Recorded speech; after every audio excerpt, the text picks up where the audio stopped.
Hello students, आज हम olympiad के सैम्पल पेपर 8th क्लास का साइंस का सोल्व करेंगे।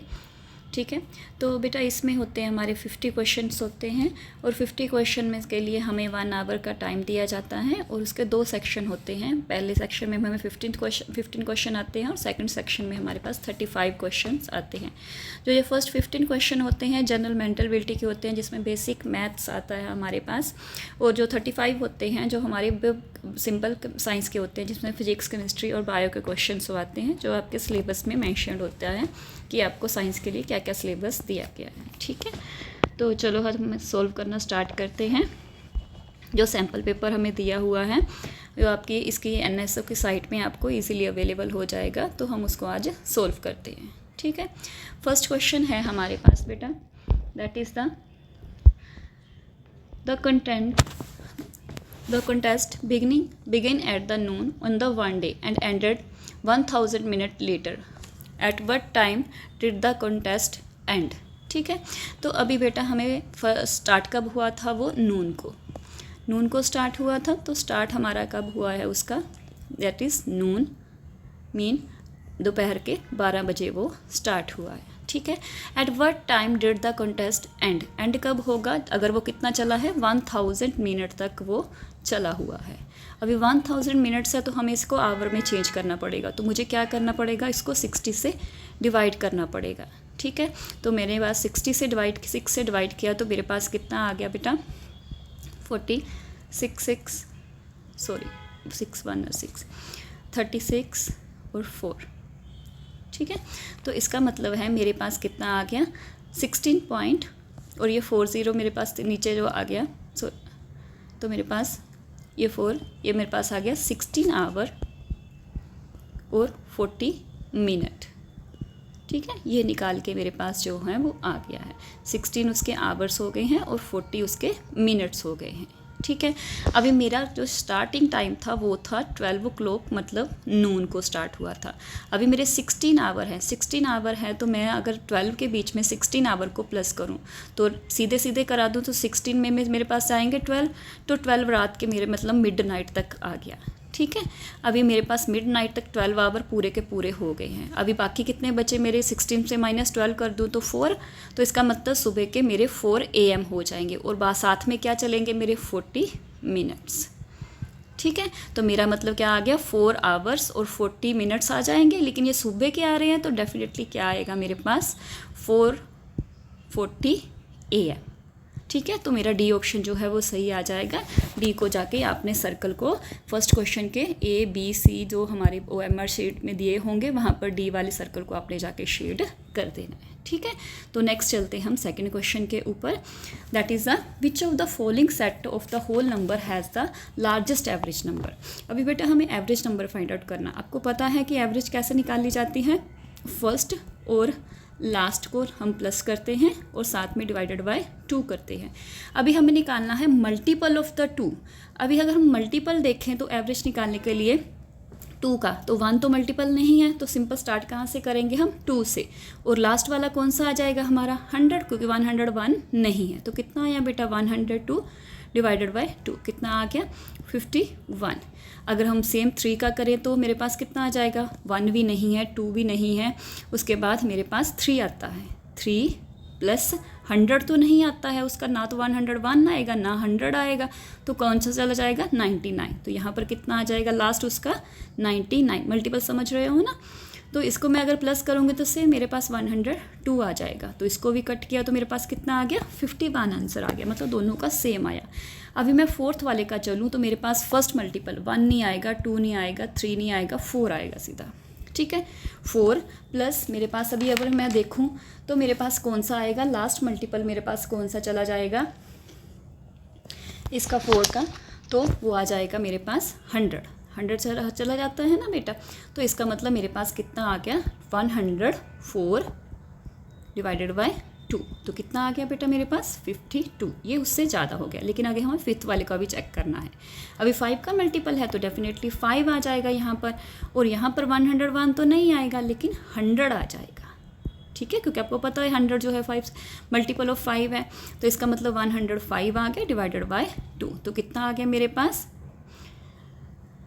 52.5 52.5, तो इसका मतलब डी ऑप्शन इसकी करेक्ट है, जिसका आंसर कितना आया मेरे पास 52.5, जो सबसे ज़्यादा आया। पहले का 51 है, दूसरे का 51, तीसरे का 52 और चौथे का 52.5। ठीक है, तो फिर डी वाले को जाके आपने वहाँ पर क्लिक कर देना है, क्लिक नहीं सॉरी, और सर्कल को शेड कर देना है। ठीक है, नेक्स्ट आता है third question. Beena used a calculator to find the product of the this number, she forgot to enter the decimal point. उसने डेसिमल पॉइंट डालना भूल गई थी, तो उसने क्या किया है, हमें डेसिमल पॉइंट डालना भूल गई है, तो हमारे पास उसने आंसर दिया हुआ है कि उसका आंसर इतना आ रहा है, तो हमें उसको आंसर में डेसिमल लगाना। तो आपको पता है हम पीछे से काउंट करते हैं, इसके 2 हो गए, यहाँ से 3 4 5, टोटल कितने नंबर हो गए हमारे जो डेसिमल के पीछे हैं 5, तो यहीं से काउंट कर लेने पीछे से 1 1 2 3 4 5 डिजिट को छोड़ के हमने डेसिमल लगा देना और आगे आगे 0।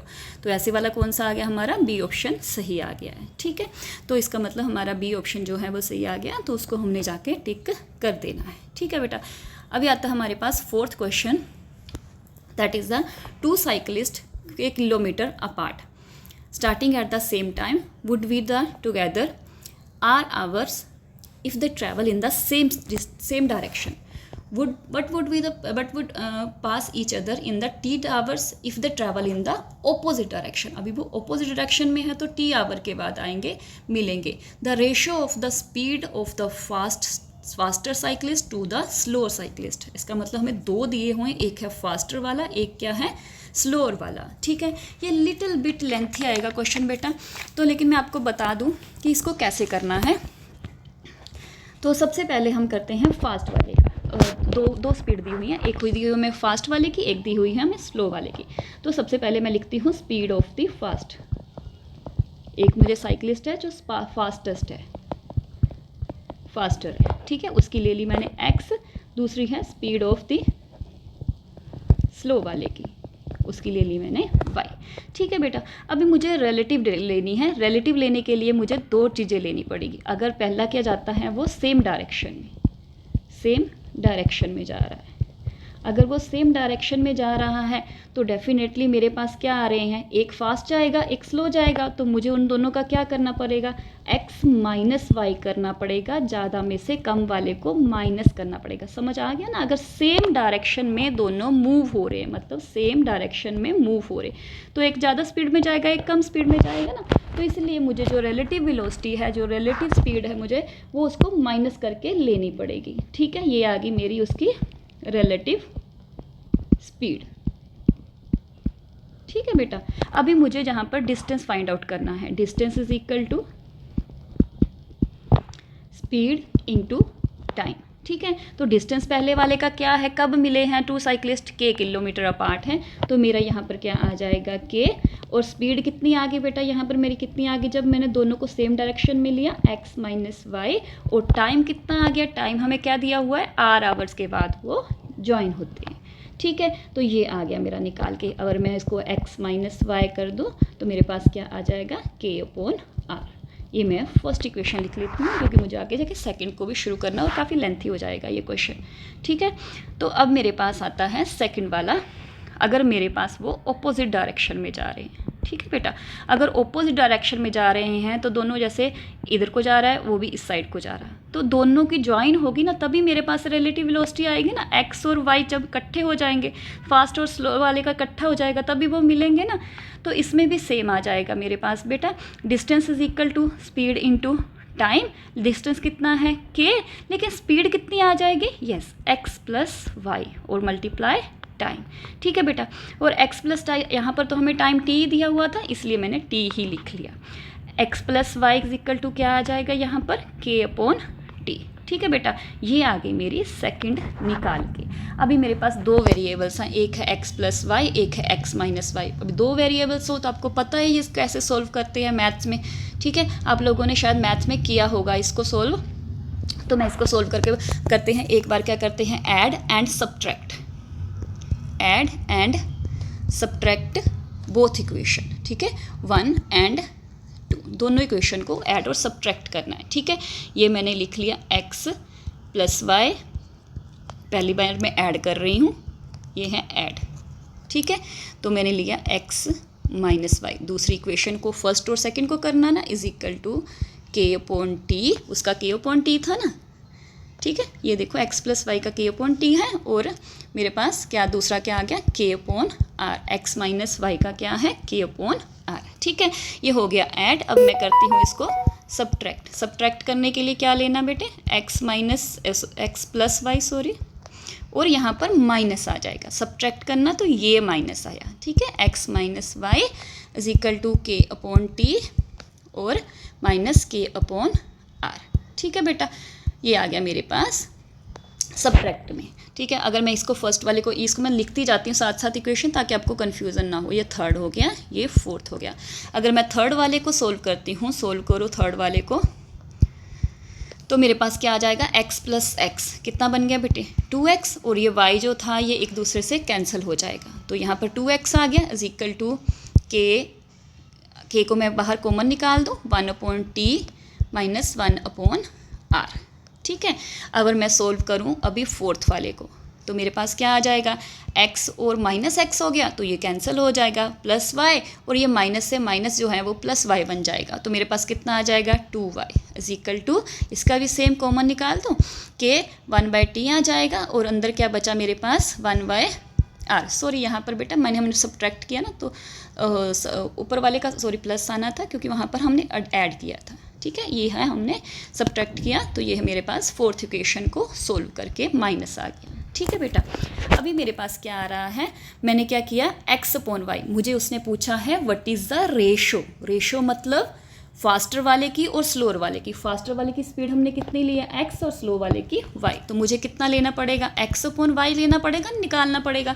तो मैं क्या करती हूँ, इक्वेशन ऊपर कौन सी आ जाएगी, इक्वेशन 3, इसको मैं इक्वेशन 5 लिख लेती हूँ, और इसको इक्वेशन 6 लेती हूँ, क्योंकि यहाँ पर मैंने सोल्व किया है। तो इक्वेशन 5x वाली ऊपर आ जाएगी, और इक्वेशन 6 नीचे आ जाएगी। इक्वेशन 5 कौन सी है, 2x अपॉन 2y, ठीक है। तो कितना आ जाएगा बेटा उसका, k 1/t प्लस 1/r, इसका क्या आ गया, k 1/t माइनस 1/r, ठीक है। ये 2 कैंसिल हो गया, तो मेरे पास अल्टीमेटली x अपॉन वाई ही आ गया। तो मैं इसको अंदर वाले को सोल्व करती हूँ, के भी कट गया, ठीक है बेटा। तो यहाँ पर अगर मैंने सोल्व किया तो नीचे टी आर आ गया, ऊपर कितना आ गया, r प्लस टी आ गया, और नीचे कितना आ गया, टी आर आ गया, और ऊपर कितना आ गया, r माइनस टी आ गया, ठीक है। अभी बेटा टी आर कैंसिल हो जाएंगे, और मेरे पास अल्टीमेटली क्या बच जाएगा, r plus T upon r minus, ठीक है। ये आ जाएगी मेरी रेशो निकाल के, ठीक है बेटा। और ये वाला ऑप्शन कौन सा है, ए ऑप्शन मेरा है।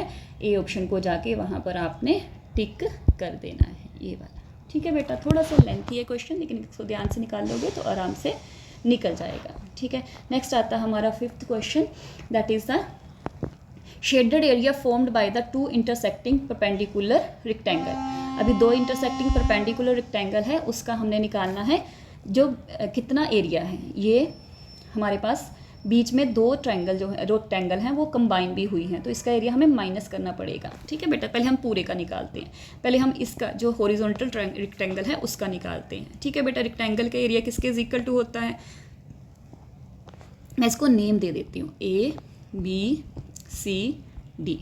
Rectangle A B C D, rectangle का area is equal to length into breadth. इसकी लेंथ कितनी दी हुई है बेटा आपको, 10, और ब्रेड्थ कितनी दी हुई है, 2, कितना आ गया, 20। और इसको मैंने दी ई एफ जी एच, ठीक है, ई एफ जी एच। इसका area is equal to length into breadth. इसका कितना आ जाएगा बेटा, यहाँ पर पूरी हमें दी हुई है उसने, 8 ब्रेड्थ 8 दी हुई सॉरी, तो यहाँ पर 3, ठीक है, मल्टीप्लाई 3 कितना आ गया, 24। अभी टोटल देखूँ तो मेरे पास कितना आ गया बेटा, 20 प्लस 24, पूरे का पूरा मिला के मेरे पास 44 जो है वो बन गया है, ठीक है। यूनिट स्क्वायर यूनिट बन गया है, लेकिन मैं बीच वाला जो है वो दोनों में सेम आ रहा, तो मुझे एक का माइनस करना पड़ेगा। अभी इसको कैसे माइनस करूँगी, ये देखो एक साइड उसकी दी हुई है 3 और एक साइड यहाँ पर दी हुई है 2, तो मैं इसको कुछ भी मान लो आप, एक्स वाई जेड मान लो और ओ मान लेती हूँ, ठीक है। Area of the X Y O Z, इसका एरिया तो रेक्टेंगल का सेम लेंथ इंटू ब्रेड्थ कितना आ जाएगा 2 × 3 = 6। तो 44 में से बेटा अगर मैं 6 को माइनस कर दूँ तो मेरे पास कितना आ जाएगा 38। तो 38 यूनिट स्क्वायर मेरे पास एरिया आ जाएगा। ठीक है, ये आ गया मेरा 5th का आंसर। नेक्स्ट है brief history of the time is title of the book written by. ये बेटा आप लोगों ने पढ़ी होगी शायद बुक, तो ये स्टीफन हॉकिंग्स की बुक है जिसने उसने बताया हुआ है कि यूनिवर्स कैसे ओरिजिनेट हुआ था, क्या कंडीशन थी वहाँ पर तब, कैसे इसकी फॉर्मेशन हुई है, सारा कुछ उसमें है, और कैसा इसका फर्दर आगे चलेगा और कैसा इसका एंड होगा, ये सारा कुछ इसी बुक में रिटन है। स्टीफन हॉकिंग की ये बुक है। ठीक है, जो नॉर्मली बच्चे हायर स्टैंडर्ड में पढ़ते हैं तो उसमें ये बुक आती है स्टडी करने के लिए। ठीक है, तो नेक्स्ट है हमारे पास which of the following can produce a virtual image. सबसे पहले आपको पता होना चाहिए कि वर्चुअल इमेज क्या होती है। बेटा वर्चुअल इमेज एक रियल इमेज नहीं होती है। रियल मतलब जो एक पर्टिकुलर बनती है। जैसे मैं एक मिरर ले लेती हूँ, सपोज करो, मैं आपको सिंपल सा बताती हूँ। एक मिरर ले लेती हूँ, मैंने यहाँ पर कोई भी ऑब्जेक्ट रखा है, ऑब्जेक्ट यहाँ से आएगा, ये आएगी उसकी फॉर्मेशन, लेकिन ये रेज जो है वो रिफ्लेक्ट होके चली गई हैं। लेकिन मेरे पास क्या बनेगी, एक वर्चुअल इमेज बन जाए, यहाँ पर एक इमेज बन जाएगी। ठीक है, जो इमेज जो बनती है वो एक प्रॉपर बनती है, मतलब सीधी की सीधी स्ट्रेट बनेगी, और एक रियल उसके सामने नहीं बनेगी, कोई एक फॉर्मेशन नहीं होती। जैसे एक हम इमेज की बना देते थे ना कि वहाँ पर सेम इमेज की बनती है, वैसे नहीं बनती है, रियल नहीं बनती है, एक वर्चुअल इमेज आती है, तो वो वाली इमेज को हम वर्चुअल कहते हैं। तो सेम ये मिरर हो गया, प्लेन मिरर में भी बनती है, कनकेव लेंस में भी बनती है, कन्वेक्स लेंस में भी बनती है, सभी में बनती है। तो डी ऑप्शन हमारा सही आ जाएगा कि ऑल ऑफ दीज। ठीक है, तो नेक्स्ट है बेटा हमारे पास When a glass rod is rubbed with the piece of the silk cloth। तो सिल्क क्लॉथ के साथ जब हम ग्लास रोड को करते हैं रब, तो क्या होता है बेटा, ग्लास रोड जो होती है उसके पास क्या होता है, जितने भी इलेक्ट्रॉन होते हैं वो अपने सारे के सारे इलेक्ट्रॉन जो है वो उस सिल्क क्लॉथ को दे देता है। जब वो सिल्क क्लॉथ को सारे इलेक्ट्रॉन दे देगा तो उसके पास इलेक्ट्रॉन सारे चले गए, तो उसके पास कौन सा चार्ज आ जाएगा, पॉजिटिव चार्ज आ जाएगा। और अगर इलेक्ट्रॉन इसके पास आ गए तो सिल्क क्लॉथ के पास कौन सा चार्ज आ जाएगा, नेगेटिव चार्ज आ जाएगा। ठीक है, तो इसका मतलब रोड जो होती है वो हमारी पॉजिटिवली चार्ज हो जाती है और सिल्क क्लॉथ क्या हो जाता है, नेगेटिवली चार्ज। तो कौन सा ऑप्शन आ जाएगा यहाँ पर, यस बी ऑप्शन जो है वो करेक्ट ऑप्शन आ जाएगा कि सिल्क रोड जो है पॉजिटिवली चार्ज बन जाती है, क्लॉथ जो है नेगेटिवली चार्ज बन जाता है। ठीक है बेटा, नेक्स्ट आता है हमारे पास a body immersed in the fluid experiences a upward thrust which is depend upon the. अभी आपको पता होगा ये प्रिंसिपल कि जब बॉडी को नीचे हम पानी में डालते हैं तो थोड़ा पानी बाहर निकालती है। ये आप लोगों ने प्रिंसिपल पढ़ा गया रेका का, ये आर्किमिडीज का प्रिंसिपल है। तो वो कितना पानी बाहर निकालती है, weight of the fluid displaced by it.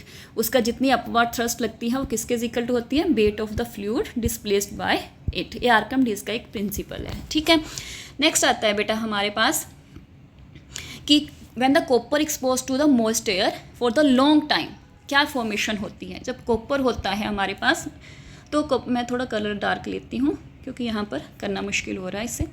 Copper है, कॉपर को बेटा जब हम एयर के साथ लेंगे, और एयर के साथ लेंगे तो डेफिनेटली उसमें क्या आएगी, ऑक्सीजन आएगी, मॉइस्ट एयर है तो डेफिनेटली वाटर आएगा, वाटर आएगा तो साथ में हमारे कार्बन डाइऑक्साइड भी आएगी। तो बेटा इसमें किसकी फॉर्मेशन होती है, कॉपर हाइड्रोक्साइड की, और साथ में कॉपर कार्बोनेट की होती है। इसका मतलब ए और बी दोनों की फॉर्मेशन होती है हमारे पास। तो सी ऑप्शन जो है हमारा सही आ जाएगा। ठीक है बेटा, कॉपर आपने देखा होगा कि कॉपर का कोई भी चीज़ रखी हो, कॉपर का कोई बर्तन होता है घर में, तो वो ग्रीन कलर का होना शुरू हो जाता है। ठीक है, वो यही होता है, कॉपर हाइड्रोक्साइड बन रहा होता है और साथ में क्या बन रहा होता है, कॉपर कार्बोनेट बन रहा होता है। कॉपर हाइड्रोक्साइड जो होता है ग्रीन कलर का आता है, तो उसके फॉर्मेशन के कारण ही वो ग्रीन कलर आता है। अगर आपने स्टैचू ऑफ लिबर्टी देखा होगा तो वो ग्रीन कलर का है। वो क्यों बना हुआ है, एक्चुअली वो कॉपर का है, लेकिन ड्यू टू द मॉइस्चर उसमें किसकी फॉर्मेशन हो गई है, कॉपर हाइड्रोक्साइड और कॉपर कार्बोनेट की, जिसके कारण उसका कलर ग्रीन विजिबल होता है हमें। ठीक है बेटा, तो नेक्स्ट आता है हमारे पास 11th question, that is the which of the following statement is true about the diamond. Diamond आपको पता होगा कि कार्बन से ही बना हुआ है। कार्बन के दो एलोट्रोप्स आते हैं, वन इज द ग्रेफाइट और दूसरा कौन सा आता है हमारे पास, डायमंड। ठीक है, डायमंड और ग्रेफाइट दोनों सेम है, लेकिन डायमंड ग्रेफाइट में आपको पता है हेक्सागनल्स जो होती हैं वो शेप्स होती हैं जो एक दूसरे के ऊपर स्लाइड जो है कर जाती हैं, मतलब लूजली पैक्ड होता है, पढ़ा होगा आप लोगों ने। और डायमंड हमारे पास ऐसे टेट्रागन सा होता है और टाइटली पैक्ड होते हैं, पूरे इलेक्ट्रॉन कोई भी फ्री नहीं होता। तो हम पढ़ते हैं इसमें कौन सी statement, the carbon atoms are connected to each other by metallic bond. No बेटा, ये कोवलेंट बॉन्ड होते हैं। कौन से होते हैं? कोवलेंट। कोवलेंट मतलब शेयरिंग से बने हुए बॉन्ड, जो एक दूसरा कार्बन है वो अपने 4 इलेक्ट्रॉन दूसरे को देता है और शेयर करके बनते हैं। ऐसे 4 इलेक्ट्रॉन शेयर के साथ जाते हैं, ठीक है। In diamond the carbon atoms are very loosely packed. नहीं, मैंने पहले ही बता दिया, वो ग्रेफाइट में होता है लूजली पैक्ड, इसलिए ग्रेफाइट सॉफ्ट होता है। कार्बन में वो पूरे के पूरे पैक्ड होते हैं और वो हार्ड होता है। Each carbon atom in the crystal surrounded by the 4 other carbon. 4 carbon के साथ एक कार्बन सराउंडेड होता है। यस, ये क्वेश्चन, ये उसकी ऑप्शन सही आई है। चौथा है सॉफ्ट, सॉफ्ट जो ग्रेफाइट होता है। ठीक है, तो सी ऑप्शन हमारी करेक्ट ऑप्शन आ गई। नेक्स्ट क्वेश्चन है, विच of the following is the acute infection of the small intestine caused by the bacteria. बेटा, इंटेस्टाइन की जो इन्फेक्शन है वो कोलेरा के थ्रू होती है। कोलेरा का जो होता है एक बैक्टीरिया, जिसको हम वाइब्रियो कोलेरिया का नाम भी देते हैं, ठीक है, वो उसके थ्रू होती हैं, वाइब्रियो कोलेरा, ठीक है। इसके कारण ये होती है जो गंदे पानी से, डर्टी वाटर से होता है, वो इंटेस्टाइन के थ्रू में, डर्टी वाटर के थ्रू हमारे बॉडी में आ जाता है और इंटेस्टाइन में आ जाता है। इसी को कोलेरा कहते हैं, जिसमें वोमिटिंग या लूज मोशन लग जाते हैं। ट्यूबरक्लोसिस टीबी की बीमारी है जो वायरस के थ्रू होती है। पोलियो भी आपको पता है वायरस का है। नाइट ब्लाइंडनेस विटामिन ए की डेफिशिएंसी से होती है। नेक्स्ट है, some basic steps are needed in the agriculture practice, which of the following given ABCD is the right sequence. अभी हमें देखना है कि कौन सा हमारा राइट सीक्वेंस में है, ठीक है बेटे। सबसे पहले फर्स्ट ही आ जाएगा प्रेपरेशन ऑफ द सॉइल, तो हमारा फर्स्ट तो सबने दिया हुआ है। सेकंड आ जाएगा बेटा हमारा, यस, फिफ्थ टिलिंग। टिलिंग वाला जो होता है, टिलिंग मतलब जैसे हम हल चलाते हैं और मिट्टी को ऊपर नीचे करते हैं, दैट इज़ द टिलिंग। तो सेकंड हमारा ऑप्शन आ जाएगी, दैट इज़ द फिफ्थ, ठीक है। और उसके बाद आ जाएगा हमारा ब्रॉडकास्टिंग। ब्रॉडकास्टिंग का मतलब क्या होता है, हमारा सीड को सोय करना, मतलब सीड को बोना, ठीक है, उसको कहते हैं ब्रॉडकास्टिंग, ठीक है। नेक्स्ट आ जाएगा हमारा बेटा उसके बाद मैन्यूरिंग। उसके बाद हम खाद डालते हैं, ठीक है। खाद डालने के बाद हम क्या करते हैं, उसके बाद यस इरिगेशन। उसके बाद हम पानी डालते हैं। पानी डालने के बाद फिर क्या किया जाता है हमारे पास सॉरी, फिर हम उसके जो जितने भी वीड्स हैं, वीड्स मतलब अनवांटेड प्लांट्स जो होते हैं, हम जो उस हमारी क्रॉप को रोक देते हैं, उसका न्यूट्रिशन खा लेते हैं, उनको रिमूव करते हैं, ज़्यादा स्प्रे करके या ऐसे ही रिमूव करके, ठीक है। और जब पूरी की पूरी फसल पक जाएगी तो उसको हम काट लेते हैं, दैट इज़ द हार्वेस्टिंग। तो ये वाला हमारा सीक्वेंस आ जाएगा। तो ये वाला सीक्वेंस हमारे पास ए ऑप्शन में आ रहा है, तो ए वाला सही ऑप्शन है। The process shows the given figure. ये बेटा दे स्पर्म्स हैं, आपको पता होगा स्पर्म्स हैं, और ये क्या है, एग है। तो इसको एग और स्पर्म्स के कम्बिनेशन को हम क्या नाम देते हैं, फर्टिलाइजेशन का नाम देते हैं, ठीक है। तो नेक्स्ट है हमारे पास, which of the following is not true, जो इसमें से ट्रू नहीं है। Burning of the coal release SO2, yes, burning coals के बाद SO2 रिलीज होती है। Acid rain is harmful no to the crops, yes harmful है क्रॉप्स के लिए। तो आपको पता है एसिड अगर रिलीज होगा तो एसिड तो डेफिनेट स्किन के लिए इतना हार्मफुल है, तो क्रॉप के लिए तो हार्मफुल होगा ही। CNG is the clean fuel, yes compressed natural gas, इसको ही रिप्लेसमेंट माना गया है पेट्रोल का, जो एक क्लीन है। क्लीन मतलब इसमें पोल्यूशन जो है वो नहीं होता है, ठीक है। नेक्स्ट आता है हमारे पास incomplete combustion of the coal release O2। नहीं बेटा, इनकम्प्लीट कंबशन मतलब कार्बन जो है वो जब इनकम्प्लीट कंबशन मतलब बहुत कम ऑक्सीजन के साथ कंबाइन होता है तो कार्बन मोनोऑक्साइड बनती है, जो which is very harmful as compare to the carbon dioxide. वो इनकम्प्लीट होता है, ठीक है। कंप्लीट में तो कार्बन डाइऑक्साइड बनता है, इनकम्प्लीट में क्या बनता है, कार्बन मोनोऑक्साइड, वो हार्मफुल होती है काफ़ी ज़्यादा। O2 नहीं बनती है, तो डी ऑप्शन हमारा गलत हुआ। तो डी ऑप्शन सही आ जाएगा, नोट ट्रू में, ठीक है। तो ये हो गया हमारा 15th क्वेश्चन सोल्व हो गया। तो बेटा अगर आपको और भी कोई ओलंपियाड मुझसे सोल्व करवाना है तो आप लिख सकते हो, वैसे मैं सारे सोल्व करती ही जाऊंगी, ठीक है। All the best for the olympiad, okay.